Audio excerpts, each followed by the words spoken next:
Ready? So what are your tips for website development?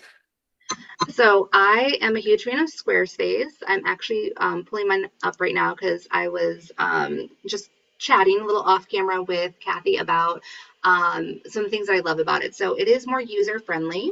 You're also going to find like if you want someone to build a template for your website, there are people that build Squarespace website templates like Anna Walker. She does a bunch for therapists and they're beautiful. They look great. So you could just do that. You could also do it yourself. It's pretty user friendly. It has great analytics on the back end of it. So like looking up what's happening with your website, who's coming in, where that traffic is being driven from. You can check that on your phone very easily. It's great. So that's wonderful. A really, really amazing part, though, is the Acuity scheduler in there. So you can integrate it into your website, which is amazing. So I do that for all clients. All clients have the ability to self-schedule, but where it really comes in handy is that potential client consult calls, which I do offer to everyone that potentially wants to become a client. So I'm scrolling down to it right now so I can tell you all the questions that I put on it. So whenever somebody goes onto my website and they click, free consultation, they click that button, it'll automatically come, and that's all throughout. You need to have buttons where people can opt in to scheduling something immediately. Now, if they have to email you and then it takes a while for you to email back and they can't just click on a date and schedule and say, okay, here we go. We can either do a first session or we can do a consultation. Highly recommend consultations. I love them. But they're potentially going to opt out and go with somebody else, right? So if you can click a button, it goes to scheduling you. And then you just scroll down, it picks a date and time. Now, if you're doing the HIPAA compliant version, it is about $50 per month, but it integrates with your other calendars. So like I can put my personal appointments on my doctor's appointments on my Google Calendar, my Google Work Calendar, and then it integrates with Acuity, and it's not going to schedule people during those times because it's blocked off. You can set limits, you can have unique schedules, you can have so many different things with this. But whenever you click on a date and time that you want to schedule, and I only have certain times that I do this with people, these are all the questions that I can ask folks on there, right? Okay. So first name, last name, phone number, email, obviously. So it says, these are the questions you have to answer for the free consultation call. Once it's been scheduled, I'll call you at the number. Please note that I only work with adults 18 and up. Okay. So having them recheck their phone number and email address to make sure it's correct, they have to opt into that.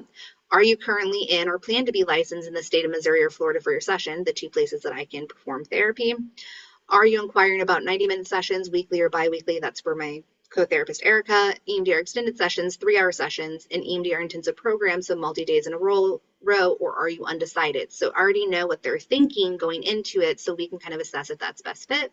Which therapist are you interested in working with, obviously. Please share anything you'd like me to know prior to us talking, reasons for seeking therapy, what you're looking for in a therapy/therapist, etc. That kind of thing. Gives a little general background. We are a private pay practice. We do not accept insurance as payment. To utilize some insurance benefits, you may pay using an HSA card or request a super bill for potential reimbursement from your insurance. They have to agree to that and opt in. Then I have our session fees. They have to click and agree with that they've seen that. And we only have currently daytime availability. So it says 9 a.m. to 4 p.m. for new clients, and then they have to agree to that. If there is currently a wait list, would you like to be added to it? Yes or no? And then how did you hear about our business? And that is a mandatory question. So it can be Google, a person's name, a website, whatever. That gives us everything basically that we need to know walking into a consultation call with the client. So us landing that client is a lot easier based just solely off that scheduling Yeah. system, What is which that is lovely. website for our audience? I know that, could you list the website for us? So the website host Yeah, the URL, Squarespace. the URL. Yeah, Where do so they it's find it's it? squarespace.com. And Oh, then whenever you sign up for your website and your building and everything, you can add in different integrations with it. So oh, you can do that. You can also do invoicing through them. So I've used that for groups that I've ran. Any of my consultation, you can also send invoices through that. It has so many different things just like built into it, which are cool. wonderful. It also comes with a bio site that you can use for all of your social media platforms where you can post your different links and direct people to specific things that you want them to see either throughout your website or other places. And where do they find you on that website? What domain or URL is for you for that if they want to book? Yeah, goodemdr.com. Good. We love good EMDR. So I will surrender you to your Friday. We appreciate you and we'll see you soon here.